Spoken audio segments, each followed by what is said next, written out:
জাতিসংঘের সাধারণ পরিষদের ৭৯তম অধিবেশনের প্রথম দিনে সবার মন জয় ডক্টর ইউনূসের, বিশ্ব নেতাদের সমর্থন। ৬ মাস গুম রাখার ঘটনায় শেখ হাসিনা সহ ৫ জনের বিরুদ্ধে ট্রাইব্যুনালে ভুক্তভোগী আইনজীবী সোহেল রানার মামলা। তোফাজ্জল হত্যায় ফজলুল হক হলের প্রভোস্ট সহ ১৫ জনের বিরুদ্ধে মামলা। চট্টগ্রামে যুবক হত্যার ঘটনায় ৩ জন গ্রেফতার।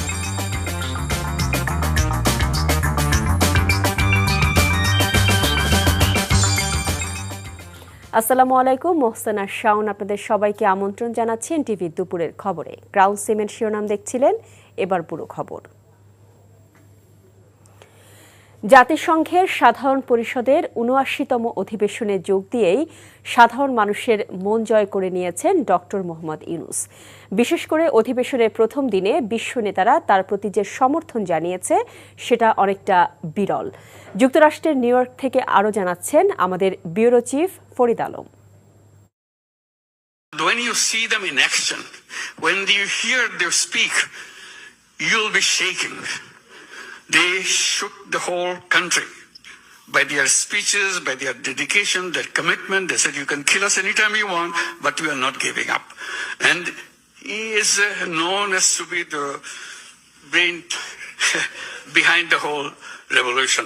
অধিবেশনের প্রথম দিনেই যুক্তরাষ্ট্রের প্রেসিডেন্ট জো বাইডেন, কানাডার প্রধানমন্ত্রী জাস্টিন ট্রুডো সহ অন্যান্য বিশ্ব নেতাদের সাথে বৈঠক নিয়ে আলোচনায় ছিলেন ডক্টর ইউনূস। বাংলাদেশের প্রধান উপদেষ্টার প্রতি বিশ্ব নেতাদের বিশেষ আগ্রহের বিষয়টিকে ইতিবাচকভাবে দেখছেন সাংবাদিকরা। বিশ্বের বিভিন্ন দেশের সরকার প্রধানরা ডক্টর ইউনূসের সাথে সাক্ষাৎ করার জন্য অ্যাপয়েন্টমেন্ট চাচ্ছে, মিশনের বিভিন্ন আমাদের অ্যাম্বাসেডরের কাছে ধর্ণা দিচ্ছে। রোহিঙ্গা ইস্যুতে উনি প্রথম খুবই চমৎকারভাবে ডিসকাস করে আমরা কিছু দূর আগিয়েছি এটা, প্লাস এবং ওয়ার্ল্ড ব্যাংকের সঙ্গে যে কিছু চুক্তি হয়েছে সেখানে $199 মিলিয়ন আরো একটি বিষয় রয়েছে।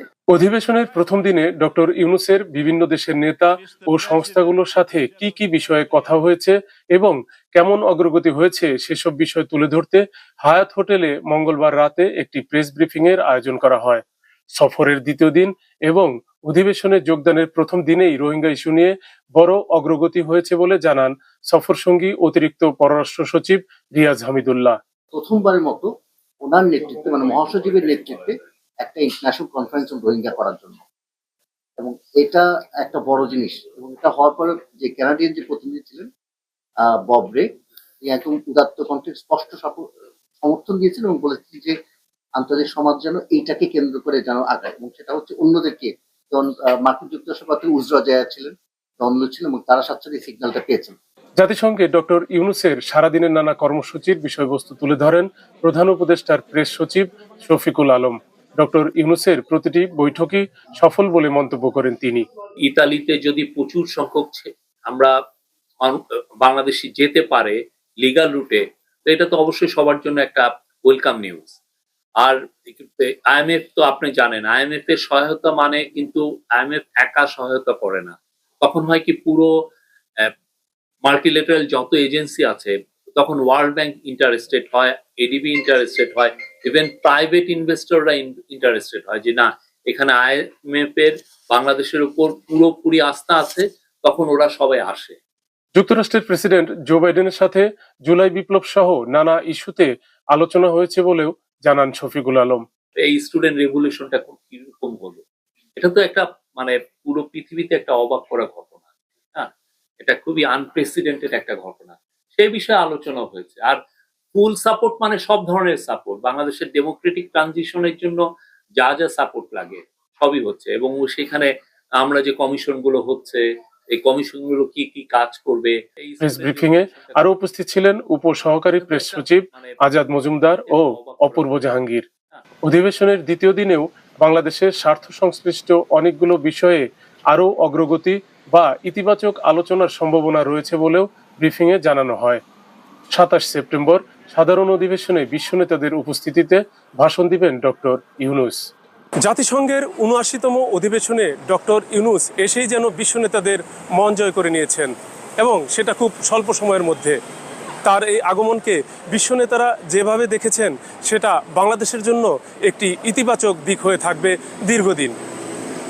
Farid Alam, NTV news, new York, যুক্তরাষ্ট্র। 6 মাস গুম করে রাখার ঘটনায় শেখ হাসিনা সহ 5 জনের বিরুদ্ধে ট্রাইব্যুনালে অভিযোগ দায়ের করেছে সুপ্রিম কোর্টের আইনজীবী সোহেল রানা। বুধবার আন্তর্জাতিক অপরাধ ট্রাইব্যুনালের চিফ প্রসিকিউটর বরাবর এ অভিযোগ দায়ের করেন তিনি।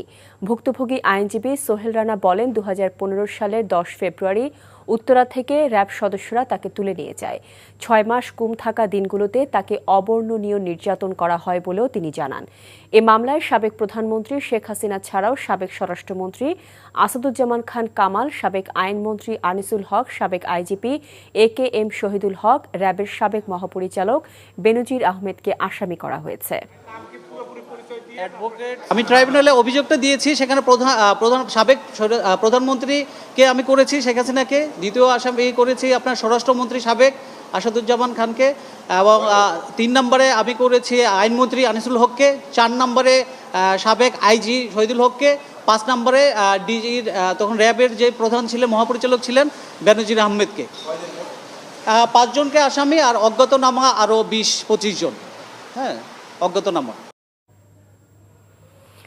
অভিন্ন নদীগুলোর পানি ব্যবহারের অধিকার আদায়ে জনসম্পৃক্ততা বাড়ানোর বিষয়ে সরকার কাজ করছে বলে জানিয়েছেন পানি সম্পদ উপদেষ্টা সৈয়দা রিজওয়ানা হাসান। বিশ্ব নদী দিবস 2024 উপলক্ষে সকালে পানি ভবনে অভিন্ন নদীতে বাংলাদেশের ন্যায্য অধিকার শীর্ষক সেমিনারে তিনি একথা বলেন।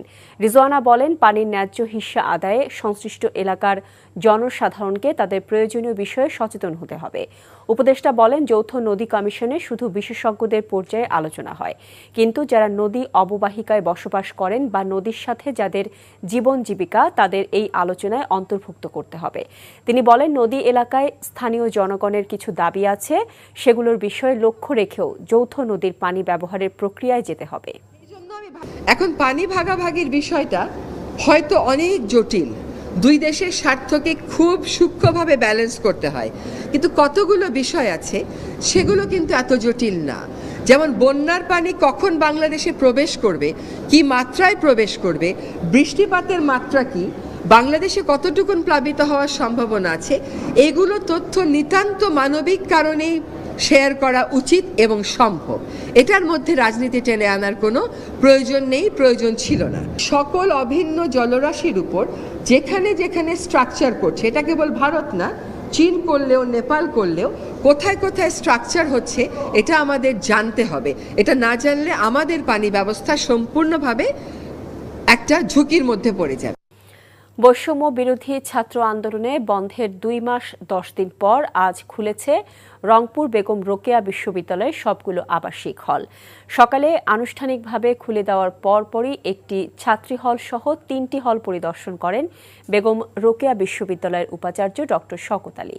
পরিদর্শন শেষে হলের বিদ্যমান সমস্যা সমাধানের আশ্বাস দেন বিশ্ববিদ্যালয়ের নবনিযুক্ত উপাচার্য।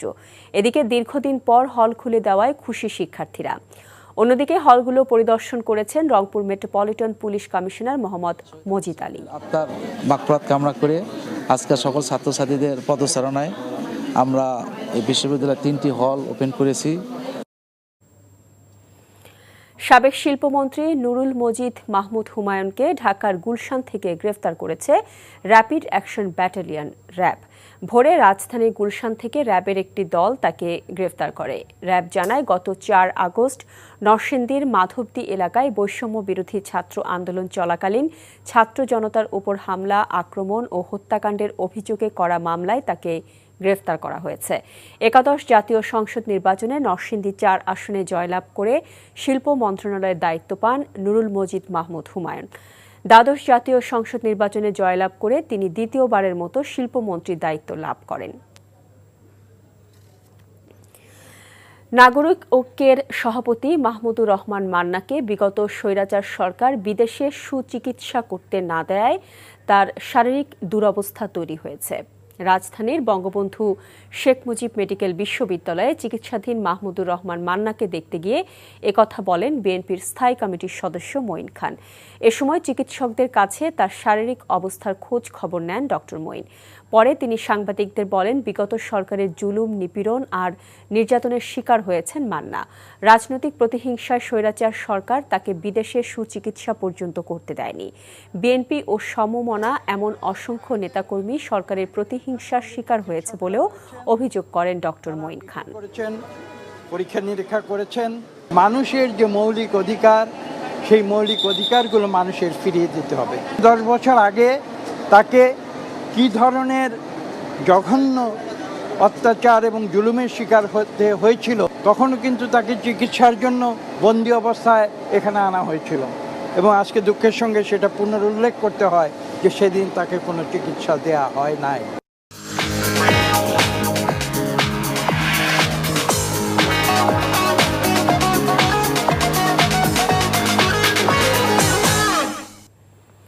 নগদ নিবেদিত অর্থনীতির খবর। হাজিরা বোনাস বৃদ্ধি সহ শ্রমিকদের 18 দফা দাবি মেনে নেওয়ার ঘোষণা দিয়ে আজ খুলে দেওয়া হয়েছে শিল্পাঞ্চল আশুলিয়ার অধিকাংশ তৈরি পোশাক কারখানা। তবে গ্যাস ও অন্যান্য সংকটের কারণে 19টি কারখানা আজ খোলেনি। কারখানা ভাঙচুর ও লুটপাটের সাথে জড়িত থাকার অভিযোগ 121 শ্রমিককে সাময়িক বরখাস্ত করা হয়েছে। তবে বরখাস্তকৃতরা বলছেন তাদের বিরুদ্ধে আনা অভিযোগগুলো মিথ্যা। আশুলিয়ায় খুলে দেওয়া অধিকাংশ তৈরি পোশাক কারখানায় শ্রমিকদের পদচারণায় কর্মচাঞ্চল্য ফিরেছে। জামগড়া, জিরাবো, নিশ্চিন্তপুর, নরসিংহপুর সহ শিল্পাঞ্চল জুড়ে দেখা গেছে আইনশৃঙ্খলা বাহিনীর সতর্ক উপস্থিতি। দেশের পোশাক খাতে কয়েক সপ্তাহ ধরে চলে আসা শ্রমিক অসন্তোষের পরিপ্রেক্ষিতে মঙ্গলবার শ্রম ও কর্মসংস্থান মন্ত্রণালয়ে আয়োজিত বৈঠকে শ্রমিকদের 18 দফা দাবি মেনে নেওয়ার ঘোষণা দেন মালিকপক্ষ। একই সঙ্গে ঘোষণা দেওয়া হয় আজ থেকে দেশের সব শিল্প কারখানা খুলে দেওয়া হবে। এদিকে গাজীপুরের সকল পোশাক কারখানার শ্রমিকরা কাজে যোগদান করেছেন। শিল্পাঞ্চলে বিশৃঙ্খলার অভিযোগে 24 জনকে আটক করেছে আইনশৃঙ্খলা বাহিনী। অর্থনৈতিক সংকটের কারণে যেসব কারখানায় দীর্ঘদিন ধরে উৎপাদন বন্ধ রয়েছে সেগুলো ছাড়া অন্যান্য সকল কারখানায় উৎপাদন সকাল থেকে স্বাভাবিক রয়েছে। ওদিকে গাজীপুরে বকেয়া বেতন ও এক নারী শ্রমিককে লাঞ্ছিত করার প্রতিবাদে ঢাকা ময়মনসিংহ মহাসড়কের অবস্থান নেয় শ্রমিকরা। এতে সড়কে যান চলাচল বন্ধ হয়ে যায়। পরে প্রশাসনের আশ্বাসে সড়ক থেকে শ্রমিকরা সরে গেলে 2 ঘণ্টা পর যান চলাচল স্বাভাবিক হয়। করতে চাই, আমরা কাজ করতে চাই, আমাদের কথা আমাদের কেন বাইরে দাঁড় করে রাখলো? আন্দোলন করছে পুরো ফ্যাক্টরি, 6000 মানুষ আন্দোলন করছে, আর এখানে মাত্র বার করছে 200 জন। কেন এটা কেন? নাটোরে ছাত্রদল কর্মী রাকিব ও স্বেচ্ছাসেবক দল কর্মী রায়হান হত্যা মামলায় খালাস পেয়েছেন বিএনপির কেন্দ্রীয় নেতা রুহুল কুদ্দুস তালুকদার দুলু। একই সাথে খালাস পেয়েছেন দলের আরও 13 নেতাকর্মী। দুপুরে নাটোরের অতিরিক্ত জেলা ও দায়রা জজ আদালত 3-এর বিচারক মোহাম্মদ মাইনুদ্দিন এ রায় দেন। 2015 সালের 5 জানুয়ারি কেন্দ্র ঘোষিত গণতন্ত্র হত্যা দিবসের কর্মসূচি পালনের জন্য বিএনপি নেতাকর্মীরা শহরের তেবাড়িয়া এলাকায় বিক্ষোভ মিছিল বের করলে হামলা চালায় আওয়ামী লীগ কর্মীরা। এতে নিহত হয় ছাত্রদল কর্মী রাকিব ও স্বেচ্ছাসেবক দলের কর্মী রায়হান।